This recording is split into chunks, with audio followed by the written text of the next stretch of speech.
Bueno, hemos ya oído la palabra del Señor. Hoy nosotros ya llegamos al capítulo 4 de Génesis. Tal vez hasta aquí nos da la impresión que estamos viendo el Génesis completo, pero no es así. Vamos a saltarnos después varios episodios. Pero los primeros capítulos del Génesis son fundamentales para comprender la vida, para comprender el mundo, para comprender cómo se originó todo este mundo en el cual nosotros vivimos, cómo nosotros fuimos y nos apartamos, cómo fuimos engañados, tentados, pero también en nuestro orgullo, en nuestra rebeldía y en nuestra transgresión por la cual somos plenamente culpables. Permitimos entonces que este maravilloso reino que Dios había creado, de armonía, de belleza, de plenitud, terminara siendo lamentablemente un mundo dañado, corrompido, herido, opacado, donde a pesar de todo, porque Dios es poderoso y creó todo por el poder de su palabra, a pesar de todo aún hay belleza, aún hay hermosura, aún hay gozo. Pero ciertamente todas esas cosas están quebradas, lamentablemente, y el pecado viene a romperlas, a echarlas a perder. Nuestro propio pecado. Este es el mundo en el cual vivimos hoy. Somos invitados, somos desafiados a través de esta serie, no solamente a venir como un paréntesis para pensar en cosas espirituales, para una vez que termine este tiempo de culto, volver a la realidad de mi trabajo, de mi familia, no. Aquí queremos invitarte a todo lo contrario, a que vengas a conectarte verdaderamente con la realidad. Tu trabajo, tu familia, tu vida personal, todo lo que tú vives de lunes a sábado está dentro y está enmarcado dentro de esto que Dios creó, dentro de este mundo que Dios creó y dentro de las consecuencias también del pecado que nosotros permitimos que entrara. Así que la invitación en esta serie de mensajes es a ver y a entender el mundo como realmente es. La verdadera historia del mundo es lo que la palabra de Dios nos declara, la realidad acerca de las cosas. Muchos no creen, muchos creen cosas distintas. Ellos están equivocados. La verdadera realidad es lo que Dios ha declarado en su palabra. Y somos invitados, por lo tanto, a someternos a este entendimiento para comprender nuestra vida, nuestro trabajo, nuestra vida personal, nuestra familia, etc. Bueno, y aquí en Génesis 4 leemos uno de los episodios tal vez más tristes, de alguna forma, en la vida humana. Leemos y conocemos este texto principalmente por Caín y Abel, pero este texto en realidad nos habla un poco más que eso. Lo que nosotros debemos comprender, y una de las cosas que yo creo que nos damos cuenta rápidamente, a medida que vamos creciendo, vamos madurando, y tal vez ya a la edad de Agustín o de Sofía ya nos empezamos a dar cuenta que este mundo es un mundo lleno de contradicciones, que las cosas no son tan lineales, A genera B siempre, o X genera Y. Lamentablemente muchas cosas están cargadas de profundas contradicciones. No solamente el mundo, la vida tiene contradicciones, sino que nosotros mismos estamos llenos de contradicciones. Nosotros estamos cargados de contradicciones. Nuestra vida se caracteriza por contradicciones. Porque claro, por un lado está la decepción, la pena, la rabia que nos genera las contradicciones de otros, las contradicciones del mundo, las contradicciones de la vida. Pero ¿qué ocurre cuando empezamos a mirarnos al espejo y vemos que las peores contradicciones son las que tenemos nosotros mismos en nuestro corazón? El mundo no es lo que debería ser. Y yo no soy lo que debería ser. Ese es el entendimiento que nosotros logramos tener rápidamente en la vida y acerca de lo cual la Biblia, la historia bíblica, nos da cuenta de eso también. Así que hoy vamos a hablar sobre una humanidad perdida. Para los niños de la clase más grande, los niños grandes, el título del sermón es exactamente eso. El título es Una humanidad perdida. De eso es lo que vamos a hablar. Y ya les adelanto, yo les voy a soplar, son 5 puntos. 5 puntos. Y estos 5 puntos que vamos a ir explorando ahora, vamos a ir viendo primero, tratar de responder 2 preguntas al mismo tiempo. Así que estén atentos ahí los niños, porque van a ir tal vez yendo y volviendo en las 2 páginas, en las 2 primeras páginas. Pero mientras yo les describo cuáles son estos 5 puntos, vamos a ir también respondiendo a la pregunta: ¿qué quiso transmitir el autor del texto bíblico? En este caso, Moisés. ¿Qué quiso decir Moisés? Así que vamos a ir respondiendo a medida que vamos detallando estos 5 puntos. Y después vamos a abordar las otras preguntas que nos corresponde en cada mensaje. Una humanidad perdida. Esto es lo que vemos del 4 en adelante. Al finalizar el 3, vimos la triste sentencia. El jardín queda cerrado para el ser humano. Del jardín fluían los principales ríos de Oriente Medio, incluyendo el Éufrates, el Tigris. Desde el jardín fluía, ¿cierto?, la vida, y allí en el centro del mundo era donde habitaba el ser humano, donde Dios lo puso en este jardín. Pero al pecar contra el Señor fue expulsado del jardín, condenado a vivir fuera del jardín. Pero también la tierra fue maldita por causa del pecado del hombre. Nuestras relaciones fueron fragmentadas unos con otros. Pero lo más terrible, y fue de donde se originó todo esto, perdimos la comunión con Dios. Esa comunión se transformó en enemistad contra Dios. Y desde ahí se desprenden todas las demás consecuencias sociales, culturales, ecológicas del pecado. Pero, ¿qué ocurre al final? Y tal vez algunos se preguntaron esto, ¿no? El Señor muestra misericordia por un lado, los viste con pieles, porque obviamente el vestirse de higueras y de hojas de higuera no era suficiente. Pero también se produce una cosa que genera mucha inquietud en algunos. Eran 2 los árboles que se nos especifican en Génesis. El árbol del conocimiento del bien y del mal, que todos sabemos no debían comer de él, pero está también el árbol de la vida. Y el árbol de la vida, nosotros sabemos esto porque vuelve a aparecer en Apocalipsis al final. El árbol de la vida tiene hojas que pueden sanar cualquier herida y su fruto puede mejorar de cualquier enfermedad. Por lo tanto, el árbol de la vida es un maravilloso árbol que nos permite vivir y nos permite de alguna manera enfrentar la muerte y la enfermedad y no tener que morir. El árbol de la vida quedó resguardado por unos querubines que no permitían ahora que el ser humano pudiera acceder a ellos después de su pecado. ¿Y por qué esto? Sin duda alguna que hay algunas discrepancias entre, o más que discrepancias, algunos distintos énfasis entre los intérpretes, pero en general podemos decir que la razón es esta. Si el árbol de la vida nos permite a nosotros no morir, lo peor y la peor condena para el ser humano sería vivir para siempre, o sea, no morir, pero sin redención, sin ser redimido.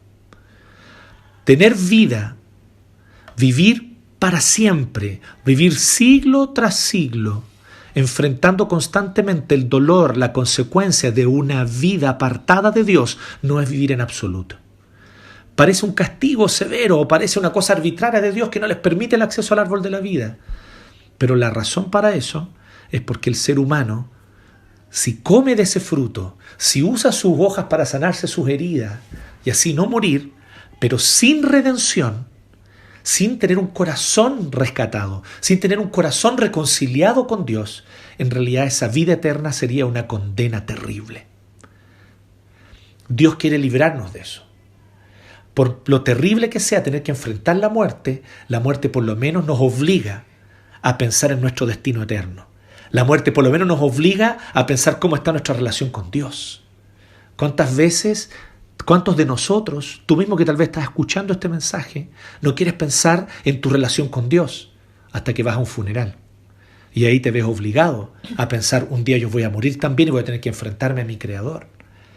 Entonces, la muerte, con lo terrible que es, porque la muerte es un quiebre del diseño, la muerte es la consecuencia, la paga por el pecado. Sin embargo, la muerte por lo menos nos pone en la posición de tener que pensar cómo estoy yo viviendo mi vida con el Señor y cómo estoy yo preparándome para enfrentarme con mi Creador. Por lo tanto, no veamos esto como un castigo arbitrario, veamos esto como un acto de Dios para poder revelar a su Redentor en el tiempo preciso. Así que así termina el capítulo 3. Ahora en el 4 nosotros vemos que Adán y Eva viven fuera del jardín. Y esta es básicamente la historia.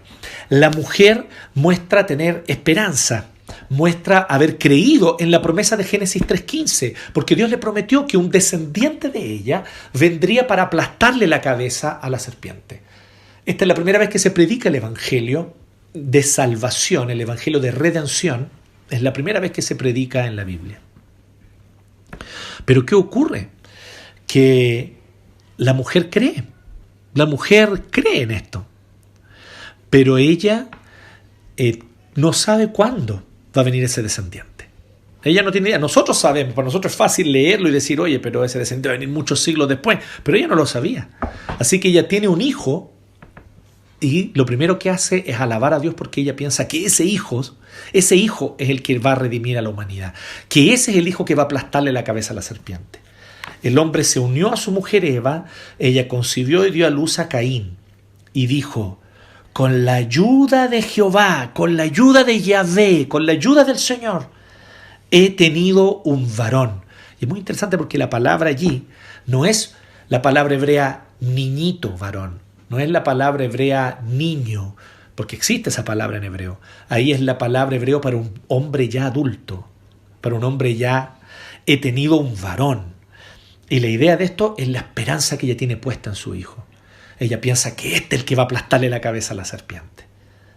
Pero ella dice algo muy interesante. Ella dice, con la ayuda del Señor, y aquí tomen nota de esto, yo he obtenido, yo obtuve. Ella está todavía con una vida y con una visión centrada en sí misma y en sus capacidades. Su confianza en el Señor aún no es plena. Ella creyó a la promesa. No vamos a decir que ella no tenga fe. Tiene una fe. Pero esta fe está contaminada profundamente por la tendencia del pecado de su corazón, de pensar, yo conquisto, yo obtengo. Dios me ayudó para que yo obtuviera. Yo tuve varón. Y es por eso, de hecho, que Caín suena como el verbo en hebreo obtener, adquirir, con la idea de cuando alguien con sus capacidades y su fuerza adquiere, obtiene algo. Eso significa el nombre Caín. Entonces ella dice, yo obtuve y Dios me ayudó. O sea, ayúdate que yo te ayudaré. Eva funcionaba con esa lógica. Como ustedes saben, una frase muy conocida, pero que no aparece en ningún lado de la Biblia. Dios nunca hizo esa promesa. Dios nunca dijo, ayúdate que yo te ayudaré. El Señor promete ser nuestro ayudador, no en el sentido de aquel que complementa algo que nosotros hacemos, sino que en el sentido de que Él hace aquello que nosotros somos incapaces totalmente de hacer. Y nosotros somos incapaces de salvarnos a nosotros mismos. Pero aquí Eva no lo entendía así. Eva pensaba, yo voy a hacer mi parte y Dios hace la suya. Por lo tanto, nosotros vemos aquí una de las primeras características de la humanidad perdida. Dijimos eso, ¿no? Que el título era Una humanidad perdida.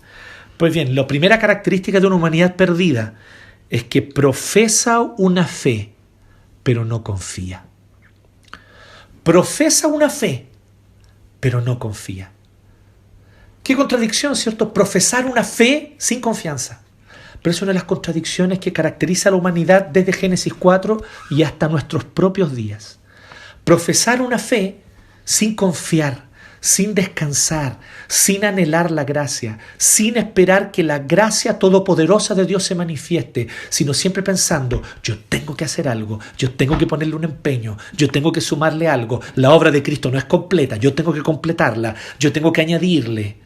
Siempre incrédulos frente, primero, al poder y la gracia de Dios y en segundo lugar, siempre pensando que nosotros sí podemos aportar algo porque Dios necesita una ayudita.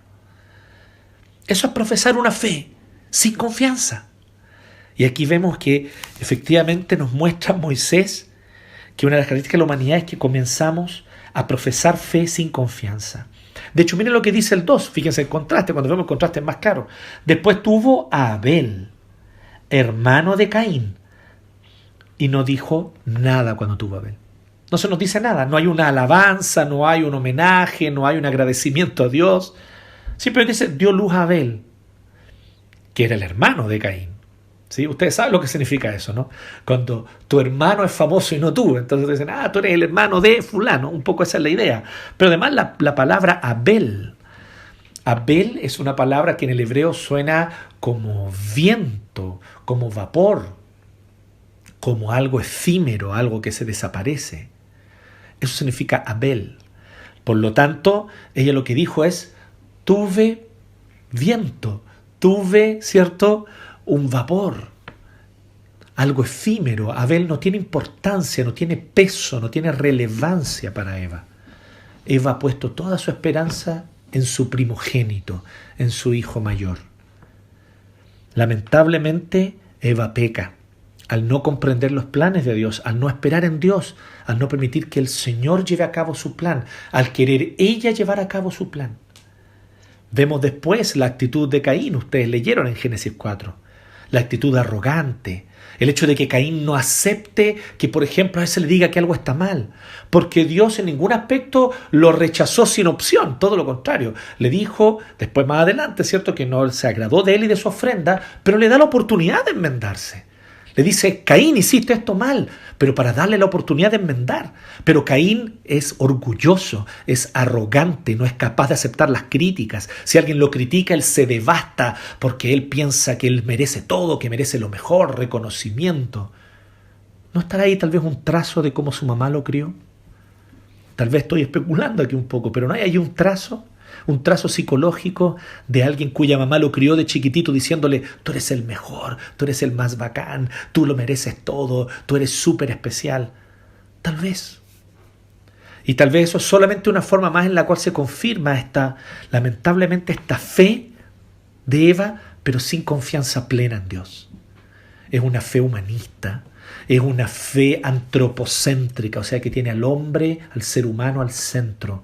Es una fe que confía en las capacidades del ser humano primero y luego que Dios da una ayudita frente a aquello que nosotros nos esforzamos como seres humanos. Si me permiten utilizar un nombre técnico, teológico para esto, una fe sinérgica, donde se produce una sinergia. Yo hago mi parte y entonces Dios como reacción hace la suya. Esto es herético. Esto es no entender nada acerca de quién es Dios, de quién es Él, de su gracia, de su poder. No entender nada acerca de su justicia, pero también no entender nada acerca de quiénes somos nosotros, que estamos totalmente perdidos. Así que esta es la primera contradicción. Una humanidad perdida profesa una fe, pero no confía. La segunda característica vemos que es reflejada claramente en Caín.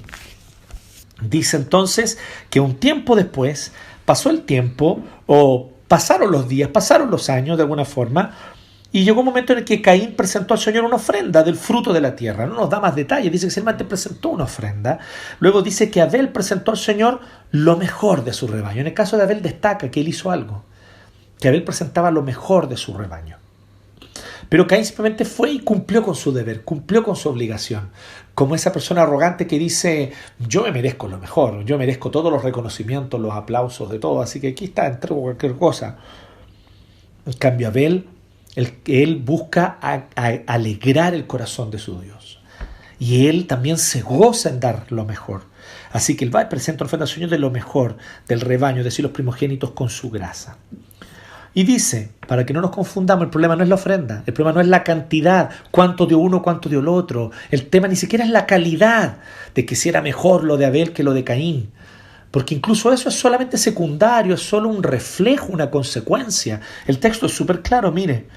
El Señor miró con agrado a Abel y en segundo lugar a su ofrenda. El Señor mira el corazón. Y eso fue lo que le agradó al Señor. Él miró con agrado a Abel, su corazón, su persona, su amor por Dios, su adoración, su fe. Y luego, por lo tanto, se agradó de su ofrenda como consecuencia. Pero no miró así a Caín, verso 5, ni a su ofrenda. De nuevo, el mismo énfasis. Pero no se agradó de Caín, de su corazón, arrogante, orgulloso, con la actitud del me lo merezco todo, de soy el mejor. No. Eso no le agradó al Señor. Así que no miró a Caín ni a su ofrenda con agrado. ¿Y qué ocurrió? Que Caín era incapaz de recibir críticas. Caín era incapaz de escuchar que alguien le dijera, esto lo hiciste mal, con el propósito de que él pudiera mejorar, enmendar. No, Caín no está para eso. Caín hace todo bien o no. Y por lo tanto se enfureció y andaba cabizbajo. ¿Y qué es lo que ocurre? Entonces el Señor le dijo, ¿por qué estás tan enojado? ¿Por qué andas cabizbajo? Si haces lo bueno, podrás andar con la frente en alto. O sea, no vas a andar triste. A eso se refiere. No se refiere a la frente en alto en sentido de orgullo, sino a la frente en alto en sentido de gozo. Vas a poder mostrar tu rostro, no vas a andar enojado. Si haces el bien, no vas a andar enojado. Y esto es una verdad que la palabra de Dios siempre nos dice. Cuando obedecemos al Señor y sus preceptos, vamos a andar con gozo, vamos a andar con la frente en alto, vamos a andar disfrutando y gozando de lo que Dios nos da. Si pecamos y fallamos al Señor, vamos a andar cabizbajo, vamos a andar con el ceño fruncido, vamos a andar amargados.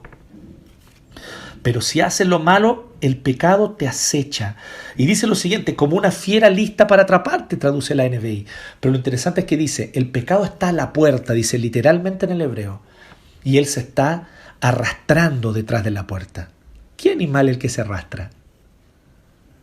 Dios no necesita mencionarlo, el animal que se arrastra es la serpiente.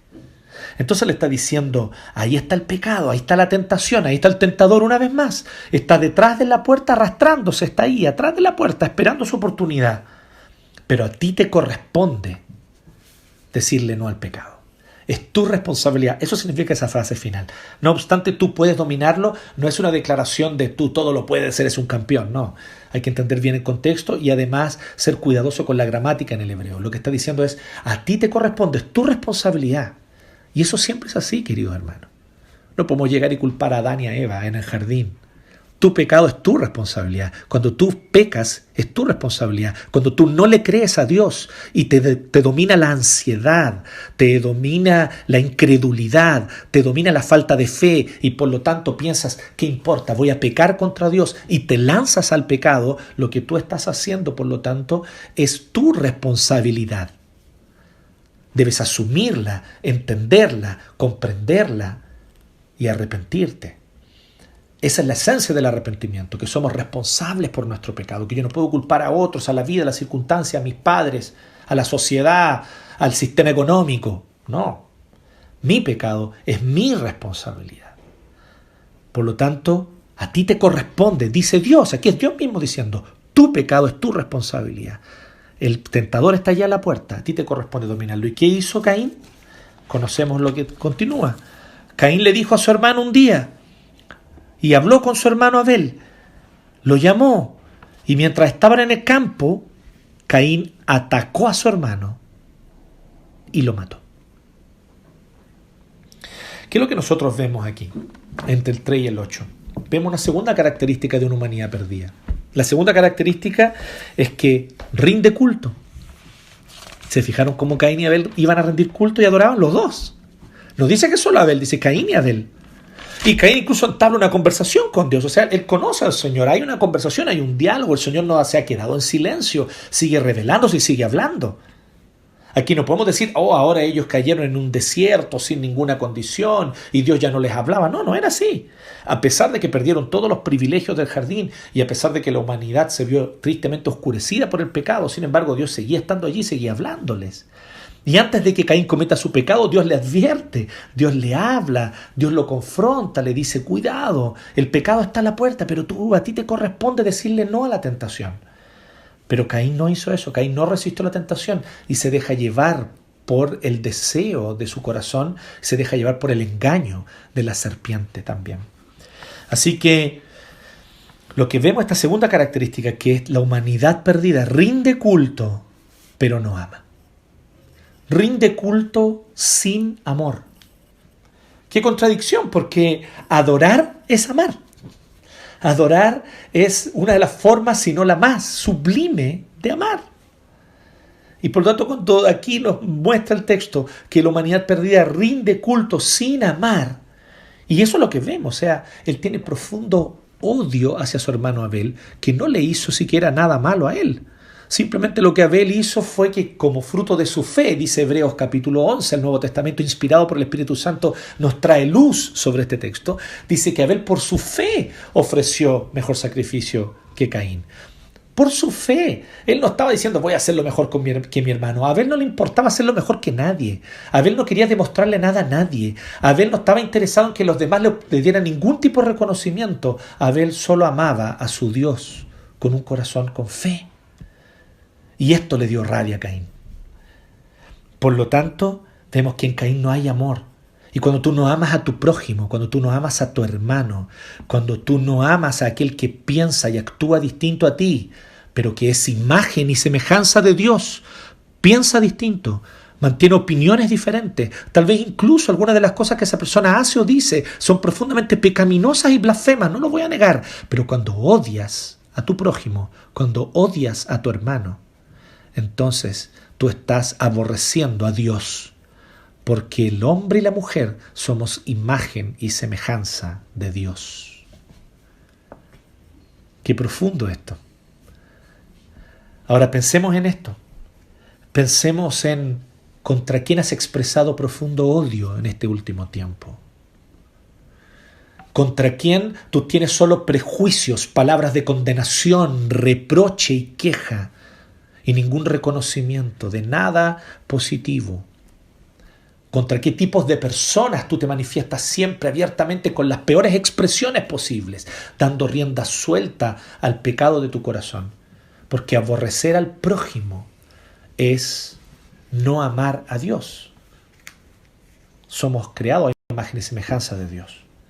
Pero aquí además está su hermano, es su hermano Abel, es su hermano que no le hizo nada malo, es su hermano que lo único que estaba haciendo era cumplir con un deber de corazón. Esta es una segunda característica de la humanidad perdida. Rinde culto sin amor. Rinde culto, pero no ama. Una tercera característica la vemos en otra parte, en la siguiente sección, que es un poquito más larga, no es necesario que la leamos toda, pero nosotros vemos que del 9 al 16 hay un diálogo de nuevo. Y de nuevo vemos esta lógica. ¿Se acuerdan que la vimos en Génesis 3?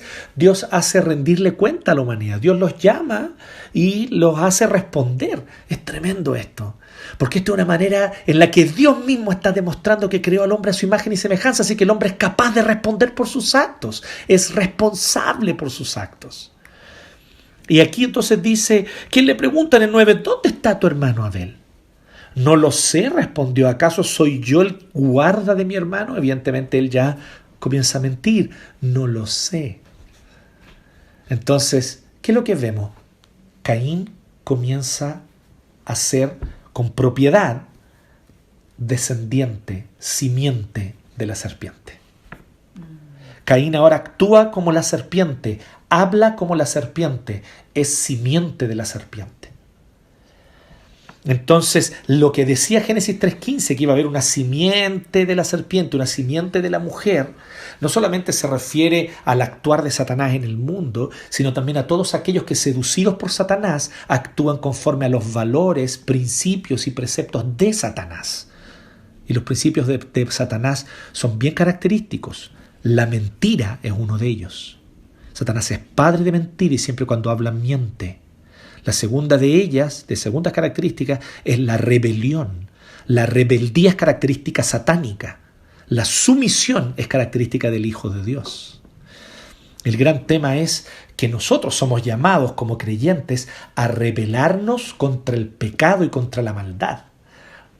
¿Por qué? Porque somos obedientes a Dios. Al creyente nunca lo anima la rebelión. Al creyente de verdad no lo motiva la rebelión. Al creyente realmente que ha nacido de nuevo no siente atracción por la rebeldía. Él quiere obedecer a su Dios. Y por obediencia a su Dios, él va a rebelarse contra las estructuras de pecado. Pero no porque él se alegra en la rebeldía. El creyente no quiere ser rebelde. El creyente quiere ser obediente a Dios. Entonces nosotros vemos que hay características de Satanás. Caín comienza a adquirir estas características diabólicas. La rebelión por la rebelión. Rebelde porque quiero ser rebelde, porque siento deleite en la rebeldía en sí misma, como un fin en sí mismo, no como un medio para la obediencia a Dios. Y evidentemente la mentira. Así que ¿dónde está tu hermano? No lo sé. ¿Qué has hecho?, exclamó el Señor. Dios sabía.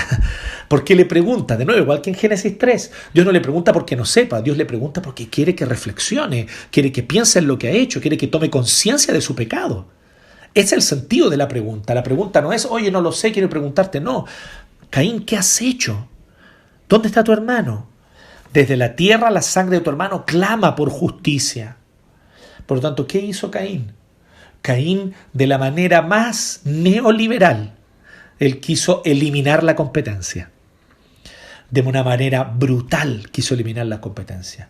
Pero al mismo tiempo, como los peores estados totalitarios soviéticos, su manera de eliminar la competencia fue a través de la tortura, de la muerte y del oprimir a aquel que no era como él. Esto es lo que caracteriza. Entonces, vemos cómo esta característica está en el mundo, en la vida global hasta el día de hoy, estas actitudes de Caín. ¿Qué es lo que nosotros podemos decir que ocurre entonces? Que él viene y entonces al escuchar lo que Dios le dice, al escuchar las maldiciones que están en el 11 y en el 12, él dice en el 13, observa el 13, este castigo es más de lo que puedo soportar, dice Caín. Hoy me condenas al destierro y nunca más podré estar en tu presencia. Andaré por el mundo errante como fugitivo. Dios le había advertido, él no puede decir que no estaba advertido. Dios le advirtió antes de su pecado. Habló con él personalmente y le dijo que la serpiente estaba a la puerta esperando, acechando. Pero ahora él se queja, se victimiza. Es más de lo que puedo. Andaré por el mundo errante. Y el Señor aún así muestra clemencia, muestra misericordia. No será así, dice el Señor, porque Él dice, cualquiera que me encuentre me matará, y le pone una marca a Caín. Algunos dicen que esa marca es para castigarlo, esa marca es para estigmatizarlo. No. La marca de Caín es para protegerlo. Lea bien, que le pone una marca que para que el que mate a Caín será castigado 7 veces. Así que el Señor le puso una marca a Caín para que no fuera a matarlo quien lo hallara. Y así Caín se alejó de la presencia del Señor y se fue a vivir en la región llamada Nod, al este del Edén. Por lo tanto, ¿qué es lo que nosotros vemos aquí? Una tercera característica de una humanidad perdida, que pide clemencia, pero es implacable. Una humanidad perdida pide clemencia, siendo implacable con otros. ¿Has visto esa característica en ti? Exigir clemencia, misericordia, compasión, ternura, amor para ti, pero rechazo, odio, absoluta intolerancia al que no piensa como tú, al que no concuerda con tus ideales, al que no te ve como a ti te gusta que te vean. Esta es una de las características, esta victimización. Ya estaba en Caín. Hoy la vemos en las calles, en las consignas, en los carteles, en las entrevistas a los diarios, en las portadas de las revistas. Vemos por todos lados gente de las élites, gente de las masas, gente que nosotros podemos decir que tienen privilegios y gente que tiene ausencia total de privilegios en su vida. No importa, por igual vemos que esto es transversal, victimización. Ay de mí, ¿por qué me tratan así? Ay de mí, ¿por qué hablan así de mí? No, es que ese trato que me dieron es injusto, es que ese trato que me dieron no corresponde, no está a la altura de alguien como yo. Victimización, pedir clemencia, pero ¿cómo somos con el otro? Con el distinto, con el que no concuerda con nosotros, con aquel que tiene ideas opuestas. Somos muchas veces implacables. Esta es la tercera característica de una humanidad perdida. Pide clemencia siendo implacable. Y quiero llamarte la atención a la palabra implacable. La palabra implacable significa sin misericordia.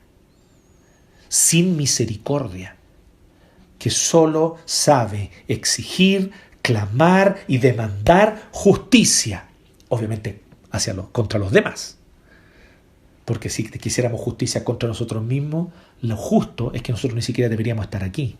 La paga del pecado es muerte, el alma que pecare esa morirá. Hace rato no deberíamos estar en esta vida, ni haber abierto los ojos esta mañana, ni haber visto la luz del sol, ni tener oxígeno entrando a nuestros pulmones.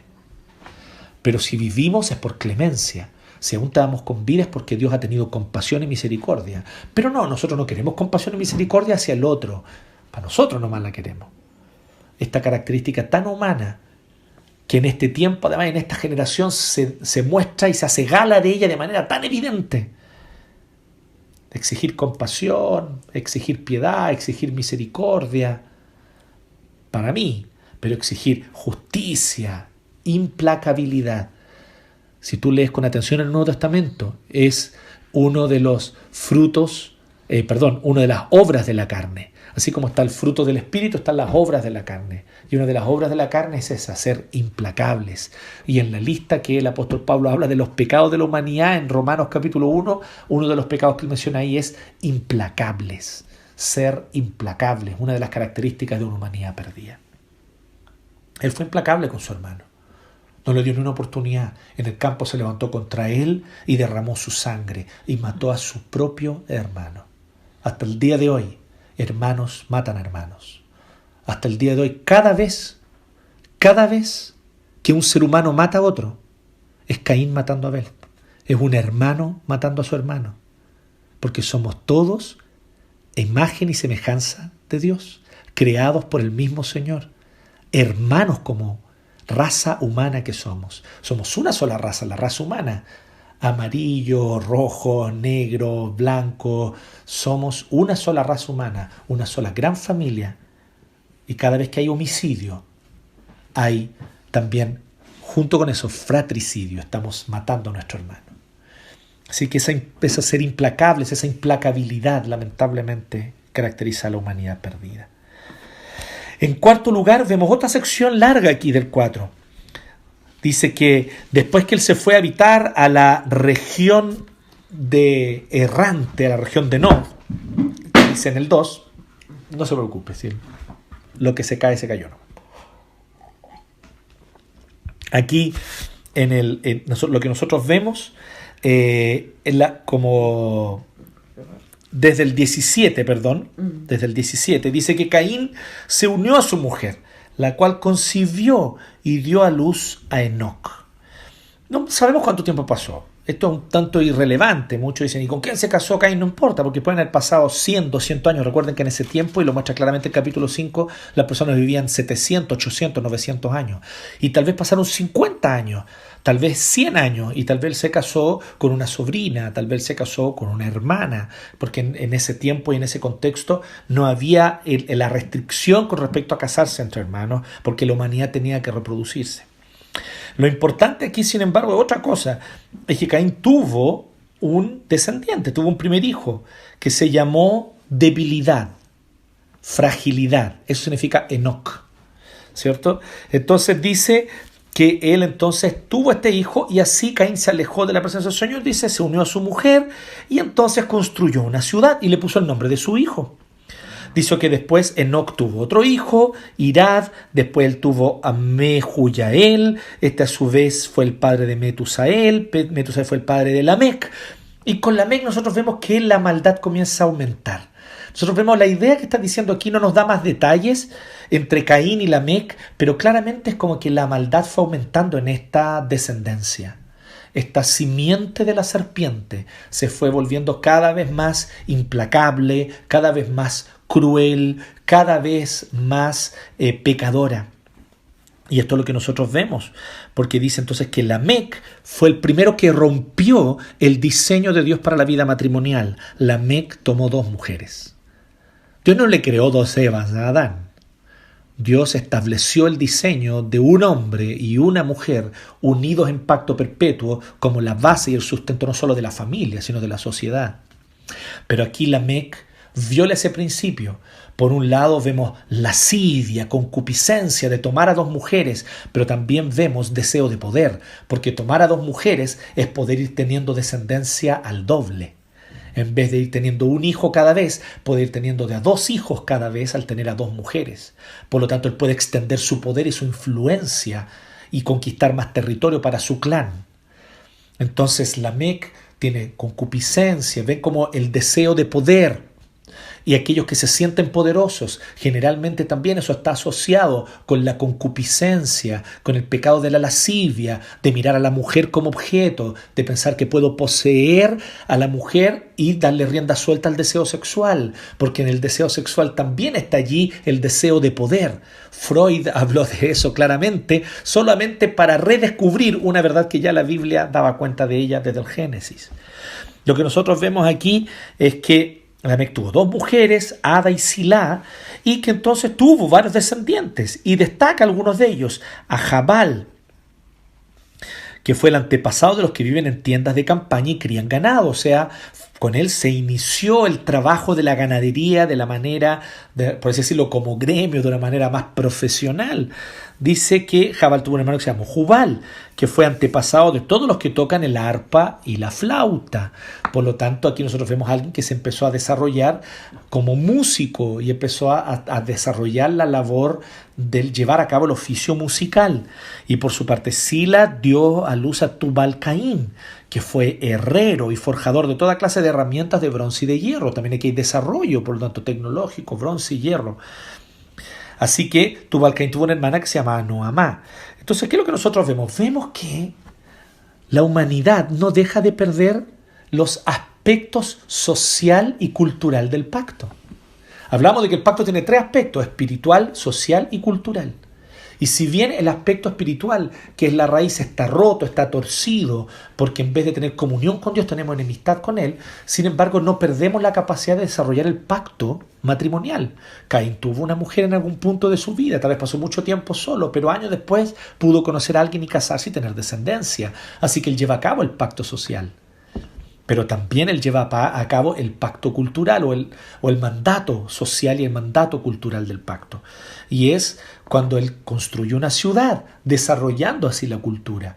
Y sus descendientes también desarrollan sus oficios. Por lo tanto, también llevando a cabo el aspecto cultural del pacto. Entonces esas cosas no dejan de estar en ellos. Las misericordias, las gracias, los dones del Creador están allí. Fíjese que esta es la primera canción que aparece en la Biblia. Aquí está, en el 23. Lamec canta, esta es la primera canción que aparece en la Biblia. Y no es un salmo de alabanza. No es una canción de adoración. La primera canción que aparece en la Biblia es una canción impía. Dice así que Lamec cantó esto: oigan bien, mujeres de Lamec, escuchen mis palabras. Maté a un hombre porque me hirió, y a un muchacho, ahí la palabra muchacho muy bien traducida en la NBI, a un niño, porque me golpeó. Literalmente, golpeó ahí es me pisó el pie. Maté a un niño porque me pisó el pie. Así de cruel es Lamec. Y Lamec se jacta y hace una canción de eso. Si Caín será vengado 7 veces, 77 veces será vengado Lamec. Aquí está el antecedente de las cumbias villeras. Aquí está el antecedente de las rancheras, ¿cierto? Perdón, de los corridos, narcocorridos. Aquí está el antecedente de los rap de gángster. Todo ese tipo de canciones que se jactan de su maldad, de su crueldad, de cuánta gente mató, de lo que traficó, de lo que hizo, de las mujeres que tuvo. Aquí vemos a Lamec jactándose de su pecado. Esto es tan antiguo como la música misma. Cuando viene la gente se escandaliza, no, es que mira lo que canta esa canción, mira lo que canta ese grupo, miren ese estilo. En realidad eso ha existido desde siempre en la humanidad. Que lamentablemente un don tan maravilloso como la música se usa para exaltar maldad y pecado. Eso ya existía en este tiempo. Y aquí vemos a Lamec, la primera vez que aparece una canción en la Biblia. Y es una canción impía.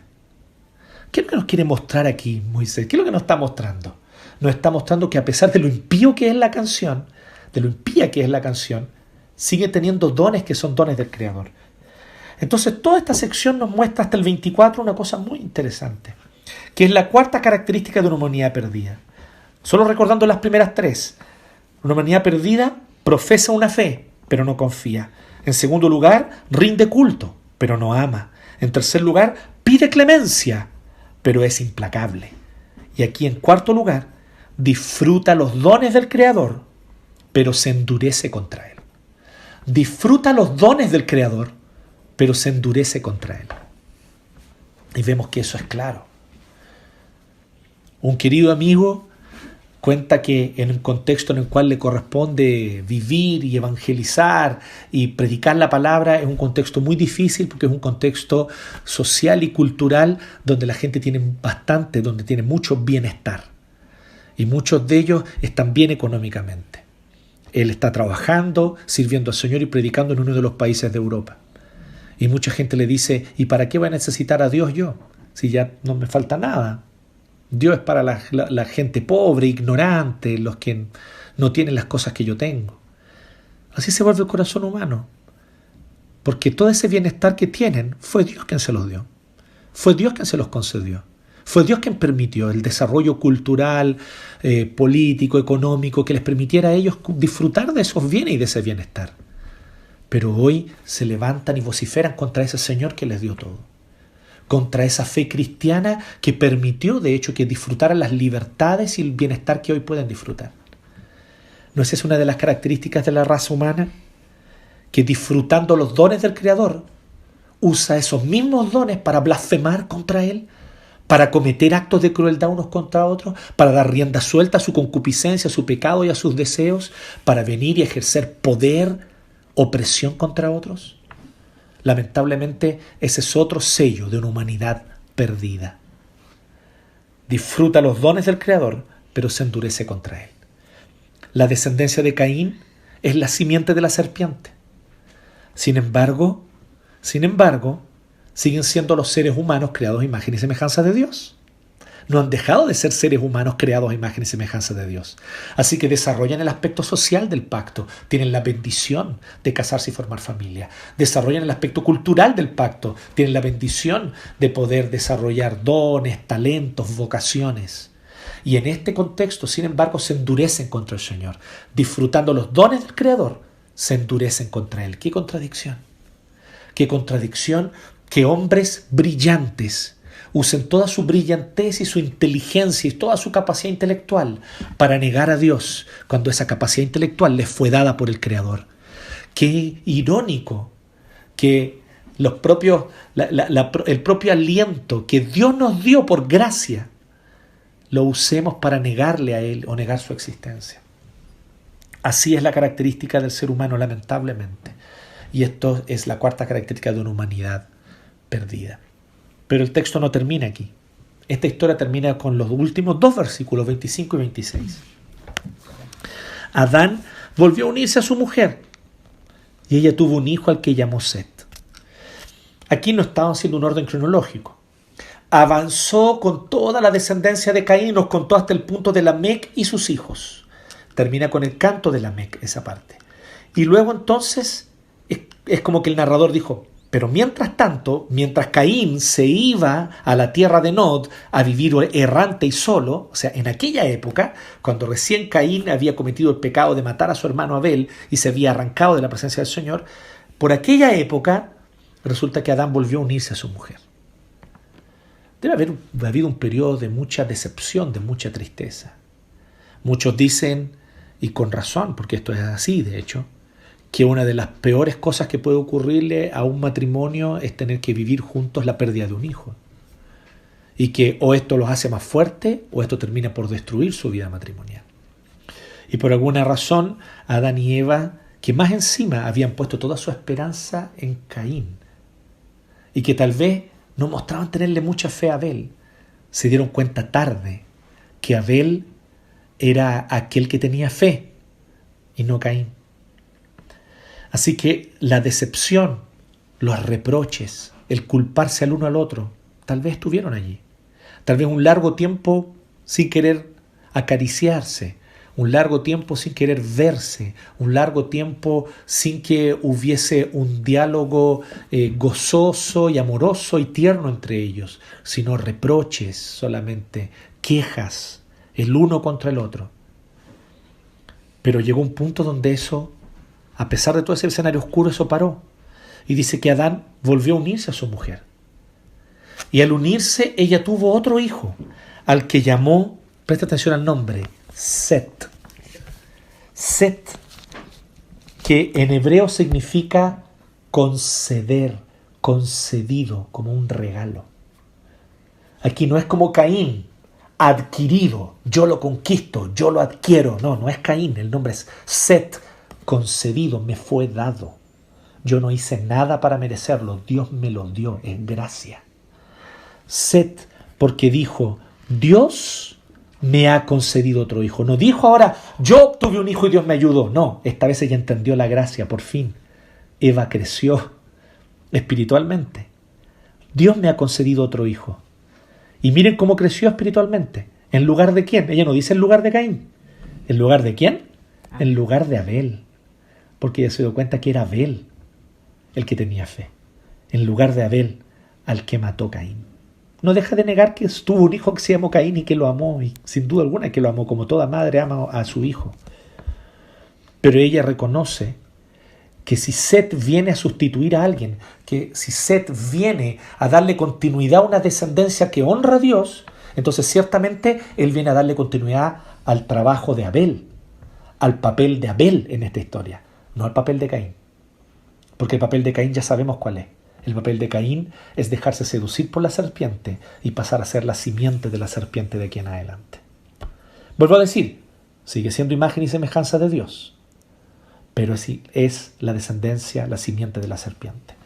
Así que aquí están, sin embargo, los hijos de Dios, los que temen al Señor, los que vienen de Él. Estos son los hijos de Dios, que después vamos a ver que los menciona en Génesis 6. Los hijos de los hombres, los hijos de Dios. Los hijos de los hombres son ese linaje natural de Caín, que niega a Dios o que no le reconoce. Los hijos de Dios son aquellos que invocan el nombre del Señor. 26. Luego entonces también Set tuvo un hijo. Pasó el tiempo, él creció, se casó con alguien, tuvo un hijo, a quien llamó, miren, igual como Caín había llamado a su hijo, Enoc también. Aunque aquí aparezca, una de las posibles traducciones, una de las posibles formas de traducir es Enos, sin embargo presten mucha atención a esto porque en realidad es el mismo nombre en el hebreo. Caín tuvo un hijo, se llamó Enoc, fragilidad, debilidad. Y aquí Set tuvo un hijo y también se llamó Enoc, fragilidad, debilidad. Y desde entonces se comenzó a invocar el nombre del Señor. Quiero que vean el contraste entre el 26 y el 17. Porque dice que Caín se unió a su mujer, concibió y dio a luz a Enoc, el mismo nombre. ¿Y qué hizo Caín? Caín estaba construyendo una ciudad. ¿Y qué es una ciudad? Es un lugar amurallado. Eso es una ciudad. En la antigüedad, la característica de una ciudad es que era un lugar donde la gente, ocupando un espacio con una cierta densidad, la amurallan y la cercan para así evitar ser atacados, para no ser invadidos por bandidos, para no ser atacados por enemigos. Las características de una ciudad son sus murallas. Esa es la característica de una ciudad antigua. Caín se amuralló, se protegió cuando él reconoció su fragilidad. Él tuvo un hijo. Y al tener ese hijo, él se ve a sí mismo y dice, soy débil, soy frágil. Así que le pone ese nombre a su hijo, fragilidad. A Set le pasó lo mismo. Set tuvo un hijo también, y cuando él tiene el hijo, de repente se da cuenta, ya me duele la espalda al levantarme, ya no tengo la misma fuerza, mi vigor se va. Se da cuenta que es frágil, que es débil. Así que también le pone a su hijo fragilidad, debilidad. Pero la actitud de Set es la opuesta de Caín.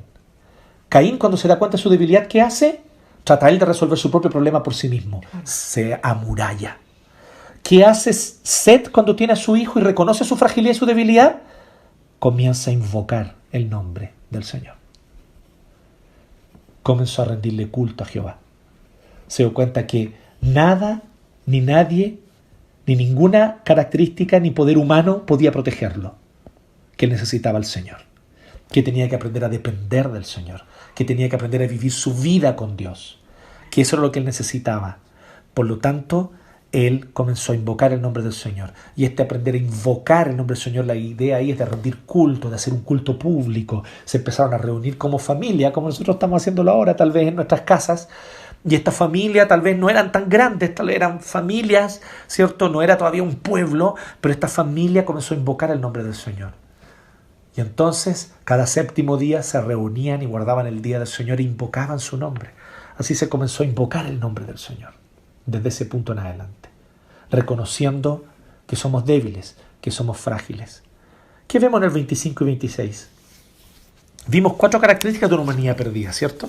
Profesa una fe pero no confía, rinde culto pero no ama, pide clemencia pero es implacable, disfruta los dones del Creador pero se endurece contra Él. Pero en quinto lugar, una humanidad perdida es el oscuro escenario donde Dios hace brillar su gracia. Una humanidad perdida es el oscuro escenario en el cual Dios hace brillar su gracia. Dios toma la iniciativa, hace que Adán y Eva, a pesar de los reproches, se reconcilien. Permite que Eva tenga otro hijo, pero ahora con otro corazón, con otro entendimiento, y entienda que es concedido por gracia, que es regalado. Y entonces ella entiende que lo más importante de su hijo no es que sea fuerte, poderoso, como tal vez ella había criado a Caín, sino lo más importante es que tema al Señor. Así que ahora ella decide que va a criar a su hijo Set como alguien que teme a Dios. Y eso es lo que efectivamente ocurre. Set entonces, luego él forma su propia familia y él, reconociendo su debilidad, comienza a invocar el nombre del Señor. Así que el capítulo 4, que comienza tan oscuro, termina con una luz. Termina con una luz que brilla. Así que pasemos a responder las otras 3 preguntas. Y los niños que están allí siguiendo, ¿cierto? La primera pregunta que quiso transmitir el autor del texto bíblico, ya lo vimos. Estos 5 puntos son al mismo tiempo lo que quiso transmitir el autor del texto bíblico, como les decía al inicio. Pero la siguiente pregunta es, ¿cómo este episodio de la Escritura se encaja en la gran historia de Dios? Vemos algo maravilloso. Vemos 2 cosas, en realidad. Una oscura y otra maravillosa. La primera de ellas, vemos que el pecado se expande, que el pecado se extiende. No en vano, una de las figuras que la Biblia misma usa para el pecado, y que la usa Jesús, es la de la levadura, como un símbolo del pecado. Porque eso es lo que hace la levadura, tú la dejas en la masa y leuda toda la masa. Así es el pecado. El pecado se expande, el pecado no se queda preso en un lugar, el pecado no se queda allí tranquilo. Vemos que se extiende por la raza humana, por la historia humana, se extiende social, culturalmente. El pecado está allí. Vemos algo maravilloso como la música, la canción.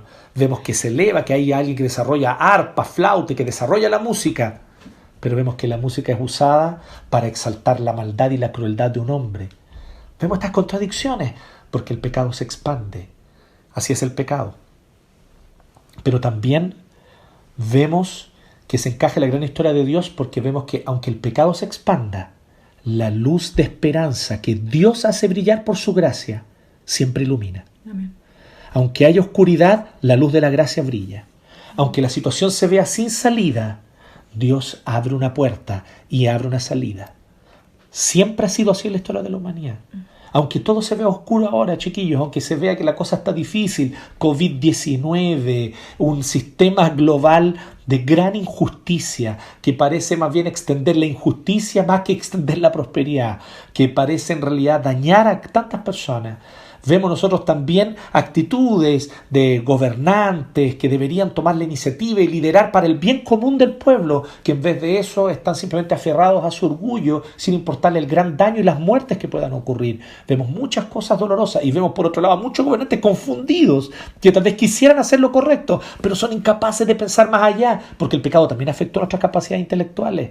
Así que muchas veces no sabemos bien cómo actuar y vemos entonces que se puede ver todo muy oscuro. Pero aunque todo se vea oscuro, la luz de la gracia y de la esperanza siempre brillan. Siempre brillan. Y eso es lo que nos muestra también esto. Nos muestra que a medida que la humanidad crece y se expande también el pecado.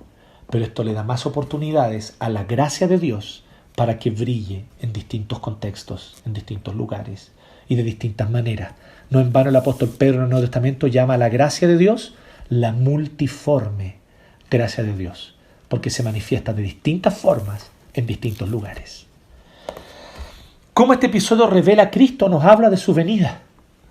Bueno, vemos una cosa evidente, que hay un anhelo por el Redentor. Eva desde el principio tenía el anhelo por ese Redentor. Desde el versículo 1, hay un anhelo por el Redentor, hay un deseo de que el Redentor venga, hay ganas de que el Redentor se revele pronto. De hecho, tan pronto que Eva pensó que su primogénito iba a ser el Redentor. Vemos el anhelo por el Creador. Así le llama la Biblia. La Biblia dice que Jesucristo es el deseado de las naciones. ¿Sabes tú qué significa eso? Que todo lugar donde hay un clamor por justicia es un clamor por Cristo. Que en todo lugar donde hay un anhelo porque las cosas que están mal vuelvan a ser enmendadas, ese es un anhelo porque Cristo redima. Que en todo corazón donde hay un deseo porque la injusticia se acabe y por fin brille una luz en la oscuridad, ese es un anhelo de Cristo. Y aquí es donde está la triste contradicción de la humanidad. Que muchos claman por justicia y salen a las calles por justicia, pero no quieren a Cristo. No habrá justicia para ellos, porque Cristo es el sol de justicia. ¿Cuál es el único camino? Volverse a Cristo, conocer a Jesucristo. Y nosotros proclamar a Jesucristo, no una ideología, no un plan político, a Cristo. Él es el deseado de las naciones, Él es el que los corazones anhelan, es el que las naciones desean. Él es el deseado de la nación. Y aquí Eva ya deseaba que este Redentor se manifestara ahora ya, que ya mi primer hijo fuera el Redentor, es lo que ella quería. Lamentablemente, aún en un cierto sentido, lamentablemente tenía que pasar mucho tiempo, lamentablemente tal vez para Eva, pero Eva se sostuvo como viendo al invisible, al igual que Abraham, se sostuvo como viendo al invisible, porque ella sabía que si ella no lo veía en su vida, en algún punto, sin embargo, Dios iba a cumplir su promesa e iba a manifestar a su Redentor. Así que este episodio revela a Cristo, miren qué interesante, revela a Cristo justamente en el anhelo de que Cristo se manifieste. Aparece Caín y Caín no es nada como Cristo. Abel tiene fe, pero muere al tiro y allí queda. No sabemos más de él. Digamos, él muere, se va a la presencia de su Señor sin duda, pero en la historia él desaparece. Y ahora vemos a Set al final, pero Set es débil, Set es frágil y él mismo lo reconoce. Por eso le pone a su hijo fragilidad, debilidad, porque no solamente se da cuenta de su propia fragilidad física, su vigor físico, él probablemente también se había dado cuenta de su propia fragilidad espiritual. Pecador, tentado, con un corazón inclinado hacia el mal. Set era como tú, como yo, y reconociendo esa debilidad, le pone a su hijo fragilidad, Enoc. Así que en todo este capítulo vemos que nadie da el ancho. Y el hecho de que nadie dé el ancho nos habla de Cristo, porque Cristo es el que dio el ancho. Cristo es el descendiente de la mujer que venció. Cristo es el descendiente de la mujer que cuando la serpiente está detrás de la puerta y allí él lo está tentando, él le pisa la cabeza y le aplasta la cabeza y lo destruye. Cristo es el verdadero Hijo de Dios que fue fiel hasta el fin. Cristo es aquel que agradó a Dios porque su ofrenda a Jehová fue su vida. Y Dios miró a Jesucristo, Dios miró a Jesús de Nazaret y lo vio como quien es, lo vio como aquel que agrada a Dios. Ese es Jesucristo. ¿Cómo somos invitados nosotros a ser parte de esta historia? De distintas maneras. La primera de ellas, anhelemos a Cristo. Más que un plan de acción político-económico, más que un plan de acción sanitario, que todas esas cosas son buenas, anhelemos a Cristo. Más que cumplir o realizar un plan, anhela a Cristo y la comunión con Él. Porque cuando nosotros estamos muy empeñados en querer que un plan se lleve a cabo, que las cosas se hagan como yo quiero, nos llenamos de ansiedad, queriendo tomar nosotros el control de la vida, pecamos como Eva. Pero aquí nosotros somos invitados no a pecar como Eva pecó al inicio del capítulo, sino ojalá a tener la fe que Eva mostró al final del capítulo. A esperar en el Señor y a decir, lo que el Señor me dio hoy fue concedido por Él. Y tal vez hoy les toca a ustedes como a nosotros aquí. Nosotros aquí estamos confinados en la casa por ley, obligatoriamente. Estamos en cuarentena obligatoria aquí. Para salir hay que pedir un permiso, y un permiso que solamente se da 2 veces por semana.